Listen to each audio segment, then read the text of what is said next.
Hello, it's Rabbi Rosenstein again, and we're here this time to talk about Rosh Hashanah, Yom Kippur, and the Chagim. So, as you know, the students are arriving to Talmud Devorah Emirtz Hashem on Monday, August 23rd. 2 weeks later from that Monday, on Monday, September 6th, that's already Erev Rosh Hashanah. Rosh Hashanah this year is the night of September 6th, September 7th, and 8th, a two-day Yantif. Shabbos Shuvah is that week, and the following Wednesday is Yom Kippur. Wednesday is the 16th of September. So we want to give a heads up to everybody about how Yantif works over here in school.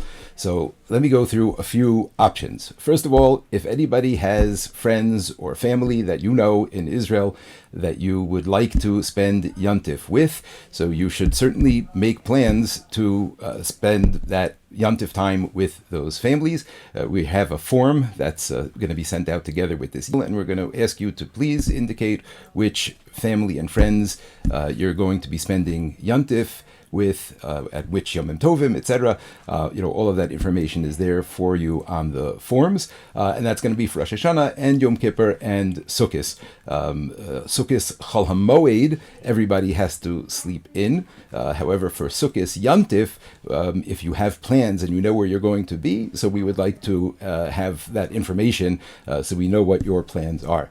I would like to point out that we do not know if there is going to be any sort of a lockdown imposed over Yom Tif. On the one hand, the Israeli government has said emphatically that there will be no more lockdowns. On the other hand, there are murmurings of the possibility of a lockdown. So should that happen, as happened this past year during Corona, students would not be allowed to travel for Yom Tif, and we would then be making alternative plans. So I'm just giving you that heads up that even if you plan on going away for Yom Tif, be aware that that possibility does remain open. As everything with COVID, there are certain variables and wildcards that are just going to be in play all the time. So that's number one. If you have a place to go for Yantif, family or friends, and you're set up and they know that you're coming to expect you, so then we would like to know that information up front.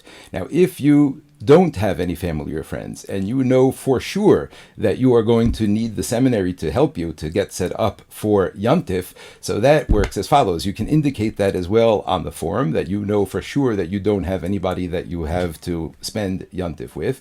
And the way we're going to do it is we set you up for Yantif, for Rosh Hashanah and Yom Kippur. When I say set you up, that means that we make sure that you have meals, and make sure that you have a place in a shul, either Sfarad or Ashkenaz, and we make sure that you have the opportunity to have a Yantif in a community. If that community will be in Yerushalayim, staying in the dorms and eating in school or in the neighborhood and being set up in neighborhood shuls, that's one option we've done sometimes over the years. Another option is being set up in a neighborhood like Ramat Beit Shemesh, also to be set up for sleeping and meals and having places in shul over there. However, that option is to have the seminary take care of you for the Yomim Noraim, for Rosh Hashanah and Yom Kippur. There is a cost for this. We don't know yet exactly what the charge is. We will definitely let you know before there's any commitment that you need to make whatsoever. However, there will be a cost for this. Seats and shul cost money. The meals cost money.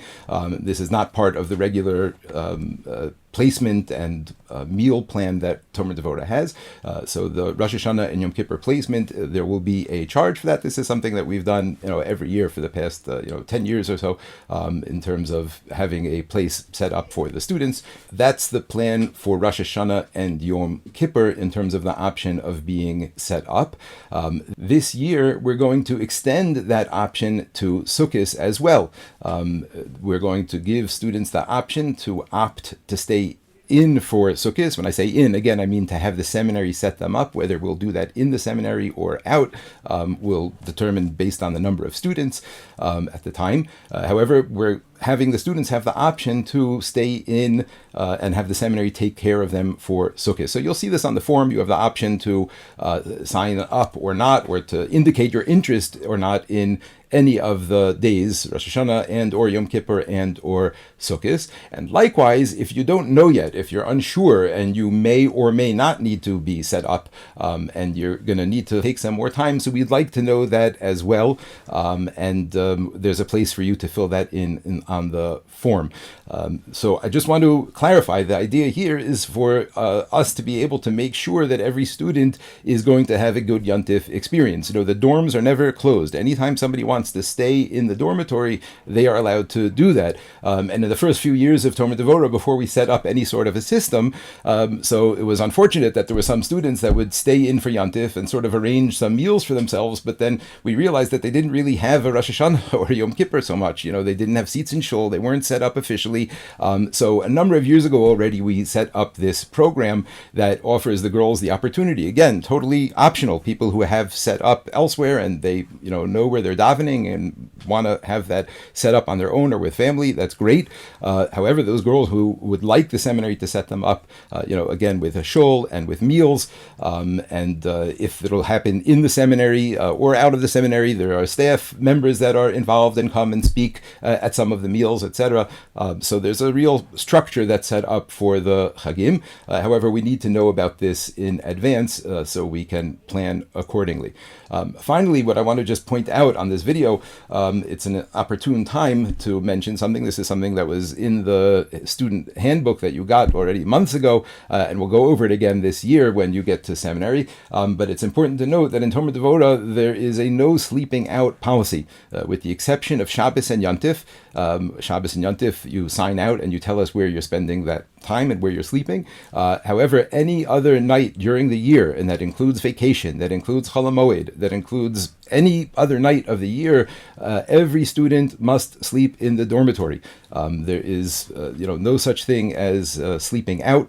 When parents or grandparents, immediate family, parents or grandparents visit from Chutz La'aretz and they come and visit to Israel, so then under those circumstances, with express permission from the parents and communication with us and the parents, then the student can sleep out with their parents or their grandparents. However, under no other circumstances, without explicit permission from the seminary, for extenuating circumstances, under all regular circumstances, there is no sleeping out of the dorms in Talmud Devorah.